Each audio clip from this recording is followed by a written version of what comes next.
మరియు మూడో విషయాన్ని చూసినట్లయితే సమాజంలో ఎన్నైతే గ్రంథాలు కనబడుతున్నాయో, ఎన్నైతే పుస్తకాలు కనబడుతున్నాయో, అన్ని పుస్తకాల లాంటి పుస్తకమే ఈ పుస్తకము, ఈ గ్రంథము, ఈ ఖురాన్ గ్రంథము. మరి ఇది ముస్లింల గ్రంథము అని ఆలోచన ముస్లిమేతర సోదరులో మనకు కనబడుతుంటుంది. ఏమిటండి, సమాజంలో ఉన్న అన్ని గ్రంథాల లాంటి గ్రంథమే ఈ గ్రంథము కూడాను, ఇది ముస్లింల గ్రంథము అని. అయితే సమాజంలో ఉన్న అన్ని గ్రంథాల లాంటి గ్రంథము ఖురాన్ గ్రంథము ఎంత మాత్రము కాదు. అదేమిటండి అలా అంటారు? వాటికి వీటికి ఉన్న తేడా ఏమిటంటే, ముఖ్యంగా ఒక తేడాన్ని తెలియజేస్తాను. మీరు సమాజంలో ఏ గ్రంథానైనా తీసుకోండి, ఏ పుస్తకాన్నైనా తీసుకోండి, ఆ పుస్తకానికి ఆథర్, రచయిత అనేవారు తప్పకుండా ఉంటారు. ఉదాహరణ మీరు చూసినట్లయితే రామాయణాన్ని చూసుకుంటే వాల్మీకి మహర్షి దాన్ని రచించారు. మహాభారతాన్ని చూసుకుంటే వేదవ్యాసుడు మహర్షి దాన్ని రచించి ఉన్నారు.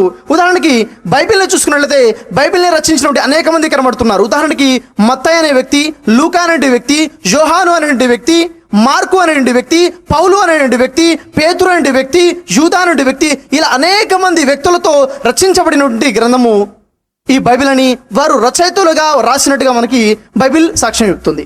మరి ఖురాన్ ఎవరు రచించారండి? ఖురాన్ గ్రంథాన్ని మీరు చూసినట్లయితే దాని ముందులో దాని యొక్క రచయిత పేరు, ఆథర్ పేరు మీకు కనపడదు.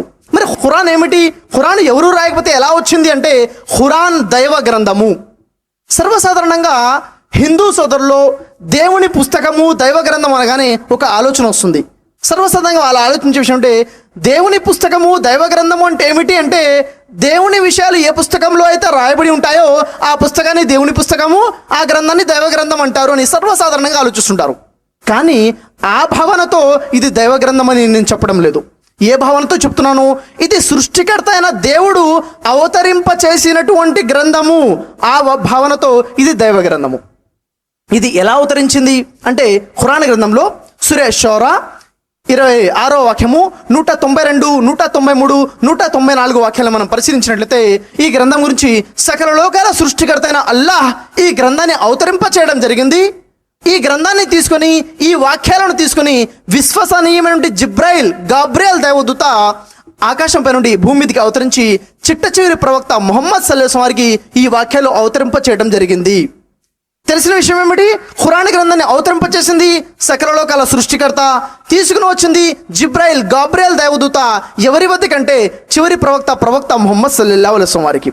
మరి ఖురాన్ గ్రంథంలో ఉన్న వాక్యాలని దైవదూత, జిబ్రాయిల్ దైవదూత ముహమ్మద్ ప్రవక్త వారికి ఒక వాక్యం తర్వాత మరో వాక్యము, ఒక వాక్యం తర్వాత మరో వాక్యము, ఖురాన్లో ఉన్నటువంటి వాక్యాలన్నీ అవతరించడం కోసము దాదాపుగా 23 సంవత్సరాల కాలం పట్టింది. ఈ అవతరించినటువంటి అన్ని వాక్యాలని ఒక దగ్గర చేర్చడం వల్ల ఈ ఖురాన్ ఒక గ్రంథంలా ఏర్పాటు చేయడం జరిగింది. అయితే ప్రవక్త ముహమ్మద్ సల్లల్లాహు అలైహి వసల్లం వారికి ఆ వాక్యాలు అవతరించే సమయంలో ప్రవక్త ముహమ్మద్ సల్లల్లాహు అలైహి వసల్లం వాక్యాన్ని జ్ఞాపకం చేసుకునేవారు. జ్ఞాపకం చేసుకుంటే వాక్యాలని తన శిష్యులకి, తన సహచరులకి అందించేవారు. వారు ఆ వాక్యాలని వంటి ఎముకల మీద, చర్మాల మీద రాసేటటువంటి వారు. ప్రవక్త ముహమ్మద్ సల్లల్లాహు అలైహి వసల్లం వారికి రాయటము కానీ చదవడము కానీ రాదు. వారు జ్ఞాపకం చేసుకున్నారు, వారు చెప్పారు, తన శిష్యులు రాశారు. రాసింది వారు చదివితే ప్రవక్త ముహమ్మద్ సల్లల్లాహు అలైహి వసల్లం వారు వాస్తవమని తెలియచేయడం జరిగింది. ఈ విధంగా అవతరించే గ్రంథం ఖురాన్ గ్రంథం. అయితే ఖురాన్ అరబ్ ప్రాంతంలో ప్రవక్త ముహమ్మద్ సల్లల్లాహు అలైహి వసల్లం వారికి అవతరించడము, ప్రవక్త ముహమ్మద్ సల్లల్లాహు అలైహి వసల్లం వారు ప్రజలకు తెలియచేసే సమయంలో ఆ సమాజంలో అనేక మంది విగ్రహారాధికులు ఉన్నారు, ఆ సమాజంలో క్రైస్తవులు ఉన్నారు, ఆ సమాజంలో యూదులు కూడా ఉన్నారు. వారికి ప్రవక్త ముహమ్మద్ సల్లల్లాహు అలైహి వసల్లం ద్వారా దేవుడిచ్చిన సందేశం ఏమిటి అంటే, ఒకే ఒక దేవుడు ఉన్నాడు, ఒకే ఒక సృష్టికర్త ఉన్నాడు, ఆయనను మాత్రమే ఆరాధించాలి, ఇంకెవరిని ఆరాధించకూడదు అన్న సందేశాన్ని ఇవ్వడం జరిగింది. మరి అక్కడ వారు చూసుకుంటే 360 విగ్రహాలను పెట్టి ఆరాధించేవారు. వారి దగ్గర దేవుడు ఒక్కడే, ఎంతమంది విగ్రహాలు, ఎంతమంది దేవుళ్ళు లేరని ప్రకటించేటప్పుడు వారి మాట విని అనేక మంది ఇది నిజము, ఇది వాస్తవం అని ఇస్లాం ధర్మాన్ని అనేక మంది స్వీకరించేటప్పుడు మరి అక్కడ విగ్రహారాధక నాయకులైనా కానీ, క్రైస్తవ నాయకులైనా కానీ, యూద నాయకులైనా కానీ వారిలో ఒక ఆలోచన వచ్చింది. మరి ప్రవక్త ముహమ్మద్ వారు చెప్పే విషయాలు అందరూ నమ్మేసుకుంటూ వెళ్తున్నారు, ఇలా అయితే చాలా ప్రమాదకరంగా ఉంటుందని చెప్పి ప్రవక్త ముహమ్మద్ సల్లల్లాహు అలైహి వసల్లం వారి సందేశాన్ని ఆపే ప్రయత్నాలు చేశారు. ప్రవక్త ముహమ్మద్ సల్లల్లాహు అలైహి వసల్లం వారి దగ్గరికి వెళ్ళి ఇలా కూడా అన్నారు, నీకేం కావాలో చెప్పు, మేము ప్రసాదిస్తాం. నీకు ఐశ్వర్యం కావాలా, ఐశ్వర్యాన్ని ఇస్తాం. నీకు రాజ్యం కావాలా, రాజు అవ్వాలనుకున్నావు, నేను రాజులుగా తయారు చేస్తాం. నీకు అందమైన స్త్రీలు కావాలా, బహుమానంగా మేము ఇస్తాం. కానీ నువ్వు చెప్తున్న ఈ సందేశాన్ని ఆపేసాయి అని ప్రవక్త ముహమ్మద్ సల్లల్లాహు అలైహి వసల్లం వారితో వారు అన్నప్పుడు ప్రవక్త ముహమ్మద్ సల్లల్లాహు అలైహి వసల్లం వారు అన్నారు, మీరు నా ఒక చేతిలో చంద్రుణ్ణి, మరొక చేతిలో సూర్యుడిని తెచ్చి పెట్టినా కానీ నేను నా యొక్క సందేశాన్ని ఆపను, ఎందుకంటే సృష్టికర్త నన్ను ఆజ్ఞాపించాడు సందేశాన్ని అందించమని, నేను అందిస్తున్నానే అని ప్రవక్త ముహమ్మద్ సల్లల్లాహు అలైహి వసల్లం వారు తెలియచేయడం జరిగింది. మరి ప్రవక్త వారి సందేశం ఆగలేదు, ప్రజలు వింటున్నారు, ప్రచారం అవుతుంది. మరి అక్కడ నుండి ప్రజలు అన్నారు, ఈ ప్రవక్త ముహమ్మద్ సల్లల్లాహు అలైహి వసల్లం వారు ఏదైతే విషయాలు చెప్తున్నారో, ఏవైతే వాక్యాలు చెప్తున్నారో, ఇది దేవుని వాక్యాలు అని అతను అంటున్నాడు. వాస్తవానికి ఇవి దేవుని వాక్యాలు కావు, ఆయన సొంతంగా కల్పించి చెబుతున్నాడు అనడం మొదలుపెట్టారు. ప్రజలు ప్రచారం మొదలుపెట్టారు, ఇవి ఆయన సొంత వాక్యాలు, సొంతంగా కల్పించి చెప్తున్నాడు, అతను చెప్తున్నాడు కదా దేవుని వాక్యాలు కాదు, అతను అబద్ధం చెప్తున్నాడు అన్న విషయము ప్రచారం మొదలుపెట్టాడు. అప్పుడు సృష్టికర్త అన్న దైవము ఖురాన్ గ్రంథంలో ఒక వాక్యాన్ని అవతరింపచేయడం జరిగింది. ఖురాన్ గ్రంథంలో చూసుకున్నట్లయితే సూర బఖరా 2వ సూర 23, 24 వాక్యాలను చూసినట్లయితే సృష్టికర్త అన్న దైవం తెలియజేస్తున్నాడు, నేను నా దాసునిపై అవతరింప చేస్తున్నటువంటి ఈ గ్రంథము నా గ్రంథము అవునో కాదో అనే సందేహం మీకున్నట్లయితే మీరు ఒక పని చేయండి. అదేమిటి? ఈ ఖురాన్ గ్రంథంలో 114 అధ్యాయాలు ఉన్నాయి. ఆ అధ్యాయాల్లో ఏదైనా ఒక అధ్యాయం లాంటి అధ్యాయాన్ని మీరు రాసుకుని తీసుకురండి. మీరు సత్యవంతులైతే మీరు అందరి సహాయాన్ని తీసుకోండి, ఒక్క అల్లా తప్ప ఎవరి సహాయాన్నైనా తీసుకోండి. మీరు చేయవలసింది ఏమిటి? ఖురాన్లో అనేక అధ్యాయాలు ఉన్నాయి కదా, దాని లాంటి ఒక అధ్యాయాన్ని మీరు సొంతంగా రాసి తీసుకురండి. ఒకవేళ మీరు అది రాసి తీసుకొస్తే ఇది దేవుని గ్రంథం కాదు, ప్రవక్త ముహమ్మద్ వారు కల్పించిన గ్రంథం అని నిరూపణ అవుతుంది. మరి ఆ సమయంలో అక్కడ ఉండే అరబులో ఒక గొప్ప అవకాశము, వారు అరబీ భాష వచ్చినటువంటి మహా కవులు ఉన్నారు, రచయితలు ఉన్నారు, వారు అనేక ప్రయత్నాలు చేశారు. ఖురాన్లో ఉన్నటువంటి ఒక సూరా లాంటి ఒక సూరాని రాసి మనం తీసుకొచ్చినట్లయితే ఇది దేవుని వాక్యం కాదని నిరూపించబడుతుంది అనేసి. దేవుడు ఖురాన్ గ్రంథంలో దాదాపుగా 4 వేరు ఛాలెంజెస్ ఇచ్చాడు. ఈ గ్రంథం లాంటి ఒక గ్రంథాన్ని తీసుకురమ్మని, ఈ గ్రంథంలో ఉన్నటువంటి అధ్యాయాల్లో 10 అధ్యాయాలు లాంటి 10 అధ్యాయాలు తీసుకురమ్మని, లేకపోతే ఒక అధ్యాయం లాంటి ఒక అధ్యాయాన్ని తీసుకురమ్మని, లేకపోతే కనీసము సూర తూర్ 52వ అధ్యాయంలో 34వ వాక్యంలో సృష్టికర్త తెలియచేయండి, కనీసం ఒక వాక్యాన్ని తీసుకురండి. ఖురాన్లో ఇన్ని వాక్యాలు ఉన్నాయి కదా, ఒక వాక్యాన్ని మీరు తీసుకురండి. ఖురాన్ని పోలినటువంటిది సొంతంగా రచించి తీసుకురండి అంటే ప్రజలు అనేక ప్రయత్నాలు చేశారు. వారు చేసి రచించిన వాక్యాలలో వారే లోపాలను చూసుకున్నారు, దీంట్లో లోపాలు ఉన్నాయి, ఖురాన్లో ఉన్న వాక్యాలలో ఎలాంటి లోపం లేదని గ్రహించి అనేక మంది ఈ ఖురాన్ని దేవుని గ్రంథంలాగా ఇస్లాం ధర్మాన్ని స్వీకరించి ఉన్నారు.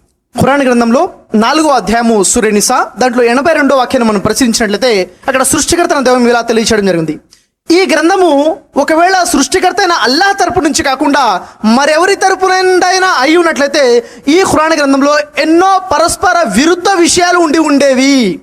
అంటే ఖురాన్ గ్రంథంలో ఎలాంటి పరస్పర విరుద్ధ విషయాలు లేవు అన్న విషయము ఇదే ఒక గొప్ప సూచన దైవ గ్రంథం అని తెలియచేయడం కోసము. మరి ఖురాన్ గ్రంథంలో ఒక వాక్యం ఉంది, అలాంటి వాక్యము భూమి మీద ఉన్నటువంటి ఏ గ్రంథంలో కూడా లేదు.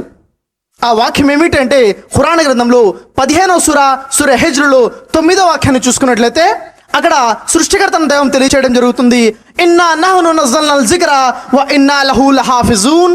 ఈ ఖురాన్ గ్రంథాన్ని, ఈ జ్ఞాపికను, ఈ వాక్యాలను నేను అవతరింప చేశాను, దీన్ని రక్షించేటటువంటి బాధ్యత స్వయంగా నేనే వహిస్తున్నాను అని తెలియచేయడం జరిగింది. ఇప్పుడు చూడండి, ఖురాన్ని రక్షించే బాధ్యత ఏమిటి? ఎవరిది? దేవునిది. రక్షించడం అంటే ఏమిటండి? రక్షించడం అంటే ఈ ఖురాన్లో అవతరించేటువంటి వాక్యాలలో ఎవరైనా కొత్త వాక్యాలు తీసుకువచ్చి చేర్చలేరు, ఖురాన్లో ఉన్నటువంటి వాక్యాలలో కొన్ని వాక్యాలు తీసివేయను లేరు. అంటే ఈ గ్రంథంలో ఎలాంటి కలుషితము కాకుండా రక్షించే బాధ్యత ఎవరిది? సృష్టికర్తదని స్వయంగా సృష్టికర్తే ఖురాన్ గ్రంథంలో తెలియచేయడం జరిగింది. ఇలాంటి వాక్యము ప్రపంచంలో ఉన్న ఏ ఇతర గ్రంథంలో కూడా కనపడదు. అయితే ఈ ఖురాన్ గ్రంథం గురించి తెలిసిన యథార్థం ఏమిటి? ఖురాన్ భూమి మీద ఉన్న అన్ని గ్రంథాల లాంటి ఒక గ్రంథము కాదు. ఖురాన్ ఏమిటి అంటే ఖురాన్ ఈ భూమి మీద ఉన్నటువంటి 100కి 100% దైవ గ్రంథము, ఎలాంటి మార్పు చేర్పులకి గురికానటువంటి గ్రంథము, ఏకైక గ్రంథము. మరి ఈ గ్రంథం ఎవరి కోసం దేవుడు పంపించాడు అంటే ఖురాన్ గ్రంథంలో 2వ సూర బఖరా 185వ వాక్యాన్ని చూసినట్లయితే బిస్మిల్లాహిర్ రహమానిర్ రహీం షహరు రమదాన్ అల్లజీ ఉన్జిల ఫీహిల్ ఖురాన్ హుదల్ లిన్నాసి వ బయనాతి మినల్ హుదా వల్ ఫుర్ఖాన్. ఈ ఖురాన్ గ్రంథాన్ని నేను రంజాన్ నెలలో అవతరింప చేశాను, ఇది సమస్త మానవాళికి ఒక మార్గదర్శకము, దీంట్లో సత్యము అసత్యమేమిటో వేరు చేసేటటువంటి ఉపదేశాలు ఉన్నాయి. ఈ ఖురాన్ గ్రంథం ఎవరి కోసం అండి? సమస్త మానవాళి కోసము, సమస్త మానవాళి సృష్టికర్త అవతరింప చేసినటువంటి గ్రంథము. అయితే ఇది అరబ్బీ భాషలో అవతరించింది. అరబ్బీ భాషలో అవతరించిన గ్రంథము తెలుగు భాషలో అనువదించబడి మనకి అందుబాటులో ఉండటము ఎంతైనా మన అదృష్టం అని చెప్పుకోవచ్చు. కాబట్టి సోదర మహాశయులారా, ఇక్కడ ఉండండి ప్రతి ఒక్క వ్యక్తితో నేను కోరుతున్నాను, నేను ఆశిస్తున్నాను, మీరు మీ జీవితంలో ఒక్కసారైనా కానీ తెలుగు భాషలో నుండి ఖురాన్ గ్రంథాన్ని చదవండి. మీకు ఇంగ్లీష్ వస్తుందా, ఇంగ్లీష్లో ఉన్న ఖురాన్ ట్రాన్స్లేషన్ చదవండి. తెలుగు వస్తుందా, తెలుగు భాషలో ఉన్న ఖురాన్ ట్రాన్స్లేషన్ చదవండి. మీకు ఏ భాష వస్తే ఆ భాషలో ఉన్న ఖురాన్ యొక్క అనువాదాన్ని చదవండి. ఎందుకని? అది మీకోసము దేవుడు పంపించిన గ్రంథం కాబట్టి, ఆ గ్రంథంలో మీ యొక్క ప్రస్తావన ఉంది కాబట్టి, దేవుడు మీకు ఏమి చేయమని చెప్తున్నాడు, దేవుడు మీకు ఏమి చేయకుండా ఆగిపోమని చెప్తున్నాడు అన్న విషయాలు గ్రంథంలో ఉన్నాయి. కాబట్టి ఖురాన్ గ్రంథాన్ని మీరు తప్పకుండా పరిశీలించాలని నేను కోరుచున్నాను. మీరు పరిశీలిస్తారని నేను ఆశిస్తున్నాను. ఇది 3వ అపార్థానికి యథార్థము తెలుసుకున్నాము. ఖురాన్ అన్ని గ్రంథాల లాంటి గ్రంథం కాదు. ఇది సృష్టికర్త అవతరింపచేసినటువంటి గ్రంథము. ఇది సమస్త మానవాళికి కోసం వచ్చినటువంటి గ్రంథము అన్న విషయం.